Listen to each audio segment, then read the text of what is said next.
जय Hind sir. Lens cart पे video कब बनाओगे भैया? लेंस कार्ट का भी आईपीओ आ गया, अभी तक आपने वीडियो डाला ही नहीं। अरे यार, अब देखो इतनी बड़ी कंपनी भैया जिसका नाम इतना वगैरह चल रहा है, तो उसके बारे में पढ़ने में, नोट्स बनाने में, पॉजिटिव देखने में, नेगेटिव देखने में टाइम लगता है।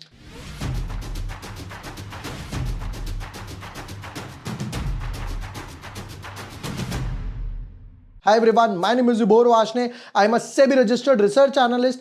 देखो एक चीज तो क्लियर है कि जिस हिसाब से डिजिटल वर्ल्ड चल रहा है, भाई हो क्या रहा है आजकल, इंटरनेट बैंकिंग मोबाइल में, पूरे दिन फेसबुक, इंस्टा, यूट्यूब, ट्विटर, ये सब पूरे दिन बैठ के रील्स वीडियोस देखते रहो। तो एक चीज तो क्लियर है कि हर थर्ड बंदे को चश्मा लग रहा है। मुझे ही देख लो भैया, मेरे को खुद ही चश्मा लगा हुआ है। अब हो क्या रहा है ना, जैसे जैसे डिजिटल वर्ल्ड आगे बढ़ता जा रहा है ना भाई, एक चीज तो क्लियर है, आगे जाके और लोगों को चश्मे लगेंगे ही लगेंगे, आंखें कमजोर वगैरह हो जाएंगी, ये वो। अब इस बीच में क्या लेंस कार्ट का बिजनेस आगे जाके ग्रो करेगा नहीं करेगा? अभी तक नंबर्स क्या बोल रहे हैं, पॉजिटिव्स क्या है, नेगेटिव्स क्या है, सब चेक करने के बाद पता चलेगा आईपीओ अप्लाई करना है या फिर नहीं करना। करना है तो क्या एक दो लॉट वगैरह में करना है या फुल फोर्स में करना है? Without wasting time, let's deep dive in our analysis. But yes, before moving ahead, अगर अभी तक आपने चैनल सब्सक्राइब नहीं किया है या न्यू यूजर हो, तो यहां पर आपको सारे वीडियोस मिल जाएंगे। स्टड्स और ओखला का मैंने यहां पर कंपैरिजन कर दिया है, फिर उसके बाद स्टड्स के डिटेल्ड एनालिसिस हो गए, दिवाली के टॉपिक्स हो गए, ओखला का आईपीओ रिव्यू भी डाला है। देखिए आईपीओ टेबल की तरफ एक बार फटाफट से नजर मार लेते हैं।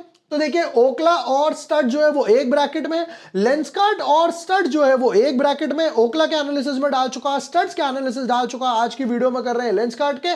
और उसके बाद आज ये बिलियन ब्रेन्स गैरेज का भी आया है, ग्रो का, इसके बारे में मैं डिटेल्ड वीडियो बना दूंगा जैसे जैसे मुझे टाइम मिलता है। अब शुरू करते हैं पहले लेंसकार्ट के बारे में। कहते हैं established in 2008 is a technology focused eye wear company involved in the design, यानी खुद ही डिजाइन बनाते हैं, खुद ही मैन्युफैक्चर भी करते हैं इन हाउस, ब्रांडिंग भी हो गई, and retail of prescription eyeglasses, sunglasses, contact lenses and accessories. अब देखो पता है एक चीज यहां पर जो पॉइंट रीड करने वाला है वो है मैन्युफैक्चरिंग। होता क्या है, आपके भी घर के पास में 8 नहीं 10 15 20 चश्मे की दुकानें होंगी, मेरे घर के पास भी है। बट वहां पे कैच क्या आता है, वो लोग खुद नहीं बनाते। वो लोग क्या करते हैं भैया, जो फ्रेम वगैरह होता है वो बाय कर लेते हैं, ग्लासेस वगैरह बाय कर लेते हैं, उसको असेंबल करके आपको पकड़ा देते हैं। अब ये कह रहे हैं कि भैया हम खुद ही यहां पर इन हाउस मैन्युफैक्चरिंग कर रहे हैं। और पढ़ते हैं, India serves as its primary market. As per the Ritzer report, the company recorded the highest volume of prescription eyeglasses sold in India during the financial year 2025. Highest volume भैया होगा ही होगा जब पूरे दिन कंप्यूटर, मोबाइल, लैपटॉप, ये इतनी बड़ी screen के सामने बैठोगे तो जैसे बचपन में माँ बाप कहते थे आंखें खराब हो जाएंगी, हो गई। नेक्स्ट पॉइंट पर आते हैं, कहते हैं जी operating under a direct to consumer model, the company offers a broad range of eyewear under its own brands and sub brands catering to all age groups and price segments वगैरह। In financial year 2025 105 new collections निकाले थे, जिसमें collaborations भी थी, well known brands and personalities. अब देखो क्या होता है ना, कई बार जैकब्स हो गया, एक बड़ा ब्रांड है, उसके चश्मे वगैरह इन्होंने अपने स्टोर्स वगैरह में रखे, तो उसके बारे में बोल रहे हैं। फिर उसके बाद स्टोर्स के बारे में भी पढ़ लेते हैं। कहते हैं कि 2025 के हिसाब से लेंसकार्ट ऑपरेटेड 2723 स्टोर, 2700 स्टोर्स है, जिसमें से 2000 इंडिया में है और 650 के आसपास बाहर है, यानी कि इनकी फॉरेन कोलैबोरेशन भी है। विद 1700 ओन्ड है और 310 फ्रेंचाइजी बेस्ड है। Remote eye testing is offered through 136 optometrist at 168 stores वगैरह में selected international location including Japan, Thailand, ये वो यहां पर भी चल रही है। एज ऑफ नाउ देख के तो अच्छा लग रहा है। आगे बढ़ते हैं एक स्टेप। मैन्युफैक्चरिंग पे जो बात कर रहे थे, manufacturing is centralised and in Bhiwadi and Gurugram, ये हो गया हरियाणा में, supported by regional facilities in Singapore and UAE, Dubai हो गया। This setups enable next day delivery in 40 Indian cities, मतलब कहते हैं भैया आज ऑर्डर दो कल चश्मा बना देंगे। 3-day डिलीवरी है 69 सिटीज में for a single vision prescription eyewear हो गया। फिर ये नंबर्स वगैरह के बारे में बात आ गए, नंबर्स भी आप चेक कर लेंगे। एप्स पे कहते हैं 100 मिलियन डाउनलोड्स वगैरह है और 532 लोगों की टेक टीम है। 532 तो सिर्फ टेक टीम में है, बाप रे, पूरे कितने होंगे? चलो जी, ऐसा नाउ देख के तो ठीक लग रहा है, अच्छा ही लग रहा है। इनफैक्ट और आगे बढ़ते हैं। पहले कुछ इंपॉर्टेंट डेट्स पर आऊंगा, वो इंपॉर्टेंट है। कहते हैं जी आईपीओ ओपन होगा 31 तारीख को, आईपीओ क्लोज होगा 4 तारीख को, फिर उसके बाद 5 तारीख की छुट्टी है, अलॉटमेंट आएगी यहां पर 6 तारीख को, रिफंड्स और शेयर्स आएंगे 7 तारीख को, फिर 10th ऑफ नवंबर को यहां पर लिस्ट होने वाला है। नेक्स्ट पॉइंट पर आते हैं। कहते हैं जी प्राइस बैंड है यहां पर 382 से 402। लॉट साइज की बात करें तो कहते हैं जी 37 शेयर्स एक बंडल में रखे हुए हैं। अब आते हैं मोस्ट इंपॉर्टेंट इशू साइज पे। देखो कहते हैं 70 to 100 करोड़ का इशू साइज है, जिसमें से फ्रेश इशू है 2150 का, यानी कि समवॉट अराउंड 30% के आसपास फ्रेश इशू है। ऑफर फॉर सेल की बात करें तो ये समवॉट अराउंड 70% के आसपास है। देखो बाकी के जो 2 आईपीओ आए हैं स्टड्स और ओखला, पूरा का पूरा 100% ओएफएस है। यहां पर लेंस कार्ड में 30% के आसपास फ्रेश इशू है, 70% ओएफएस है। नेक्स्ट पॉइंट पर आते हैं भैया, कोटा की बात कर लेते हैं।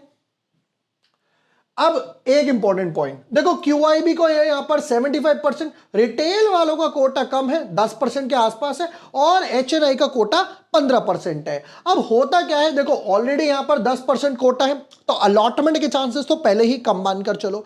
अब इसमें मैं एक और कैच बताता हूं, बहुत ही इंटरेस्टिंग पॉइंट है, जिससे लोगों को एक थोड़ा सा समझना चाहिए।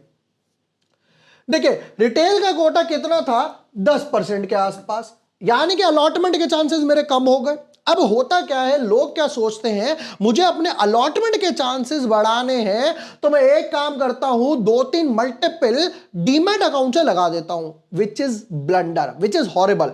देखिए सेम चीज लेंस कार्ड में हमें करनी है। अगर हम अप्लाई करते हैं, होता क्या है, सपोज करो मैं हूं विभोर वाशने, मेरा एक अकाउंट है सपोज करो एंजल में, दूसरा अकाउंट है जीरोधा में, तीसरा अकाउंट है मेरा ग्रो में। अब मेरे 3 अकाउंट है एक ही डीमैट के साथ। अब यहां पर प्रॉब्लम क्या हो, एक ही पैन कार्ड के साथ, इनफैक्ट आई शुड से। अब यहां पर क्या होगा, मैंने इससे भी अप्लाई करा, इससे भी करा, इससे भी करा, 3 एप्लीकेशन भर दी, ये सोचकर कि कुछ ना कुछ तो मिल ही जाएगा। नहीं मिलेगा, तीनों रिजेक्ट हो जाएंगी, आपके हाथ में कुछ नहीं आएगा। रूल क्या बोलता है, 1 पैन कार्ड 1 एप्लीकेशन। अलॉटमेंट के चांसेस बढ़ाने हैं, लगाओ ना, मम्मी के अकाउंट से लगाओ, पापा के अकाउंट से लगाओ, ब्रदर के, दोस्त के, कुत्ते के, बिल्ली के, जिसके अकाउंट से लगाना है बिंदास लगाओ, कोई टेंशन नहीं है। But 1 pan card 1 application. अब आप चाहे वो एंजल से लगाओ, चाहे वो जीरोधा से लगाओ, ग्रो से लगाओ, किसी से भी लगाओ, बट एक जानी चाहिए। अब सपोज अब मन करता है कि भाई ऐसे कितने ब्रोकर्स वगैरह रखे जाए। देखो भाई ब्रोकर्स वो रखो जो यूजर फ्रेंडली हो, चार्जेस वगैरह कम हो। जैसे कि अब मैं ग्रो यहां पर 3 की बात कर लेते, काम कर लेते, कंपैरिजन कर लेते, जैसे धन हो गया, फायर्स हो गया, या ग्रो हो गया।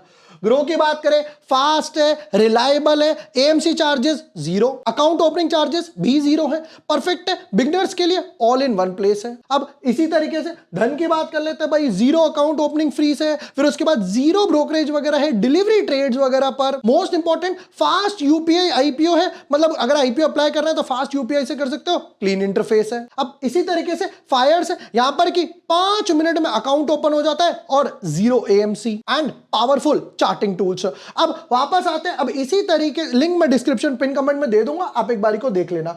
अब यहां पर भी सेम चीज करनी है। अगर आपके पास मल्टीपल डीमैट अकाउंट्स हैं, तो हमें हर से नहीं लगाना, वरना एप्लीकेशन रिजेक्ट हो जाएगी, हाथ में कुछ नहीं आएगा, एक आधे ही अकाउंट से लगाना है।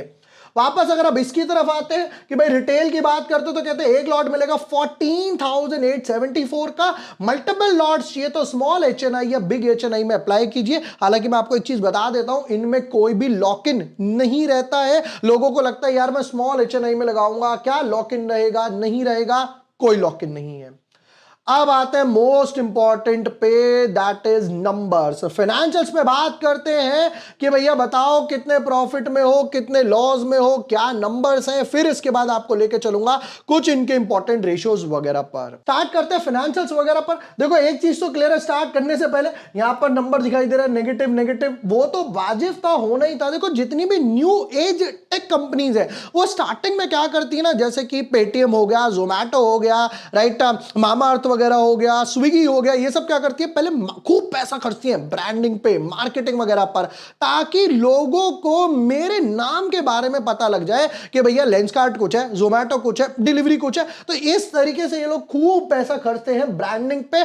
फिर धीरे धीरे धीरे धीरे धीरे लोगों को जब अवेयरनेस हो जाती है उसको कम कर देते हैं। और अभी हाल देखो भाई साहब, जोमेटो आया था, लॉस में था, धीरे धीरे प्रॉफिट वगैरह में आया। यहां पर मैं नंबर भी दिखाऊंगा, बिलीव नहीं करोगे किस नंबर पर ट्रेड कर रहा है। बात करते हैं एसेट्स की, कहते हैं 9500 थे, बिल्कुल फ्लैट रहा, 9500 ही था ऑलमोस्ट। यहां पे एक अच्छा खासा जंप आया, 10,400 करोड़ के आसपास हो गया, ऑलमोस्ट 900 करोड़ के आसपास एसेट्स जोड़े। और अब की बार, अच्छा ये एक क्वार्टर का है, एक क्वार्टर में कुछ 400 450 करोड़ के आसपास के एसेट्स जोड़े, एक क्वार्टर में भी अच्छे हैं यार। टोटल इनकम की बात करें, कहते हैं 3900 करोड़ से ऑलमोस्ट 4000 करोड़ थी, ये हो गई 5600 करोड़ के आसपास, 7000 करोड़ के आसपास, और अभी है 1900 के आसपास। अगर मान भी लेते हैं कि सेम हिसाब से क्वार्टर जाएंगे, सेम हिसाब से सेल्स चलेगी, तो भी ये कुछ 75 करोड़ हो गई। बट यहां पर एक छोटा सा कैच है, कैच ये है कि जो क्वार्टर 2 क्वार्टर 3 होता है ना, वो थोड़ा सा बेटर हो जाता है। दिवाली की शॉपिंग हो गई, वेडिंग सीजन आ गया यार, वेडिंग सीजन आ रहा है, उसकी दिवाली की, भाई उसकी शादी में जाना है, नया चश्मा वगैरह खरीद लिया, जो खुद दूल्हा है उसने ही अपने लिए खरीद लिया, पार्टी वियर्स हो गए, दिवाली की शॉपिंग वगैरह हो गई, तो थोड़ी सी सेल्स बढ़ जाए, मान लेते चलो भाई 8000 करोड़ के आसपास हो गई, तो भी 10 12 15% से ग्रोथ दिख रही है। अब आते हैं most important, profit after tax. कहते हैं भाई जब 3900 4000 करोड़ की सेल्स थी, 6300 करोड़ के आसपास का लॉस था, फिर उसके बाद सेल्स बढ़ी, 5600 करोड़ की सेल्स हो गई, यहां पे आ गया 10 करोड़ का लॉस के आसपास, 10 करोड़ ब्रेक इवन ही मान लेते हैं। अब उसके बाद 5600 से आ गए 7000 करोड़ पे, अब की बार प्रॉफिट में जंप आ गया 300 करोड़ के आसपास, 297, और अब की बार यहां पर सेल्स है कुछ 2000 करोड़, जहां पे 60 करोड़ का प्रॉफिट है। इक्विवेलेंट भी माने तो भी कुछ अराउंड 250 करोड़ के आसपास, 60 into 4 250 करोड़ के आसपास, 300 करोड़ के आसपास क्लॉक हो पाएगा।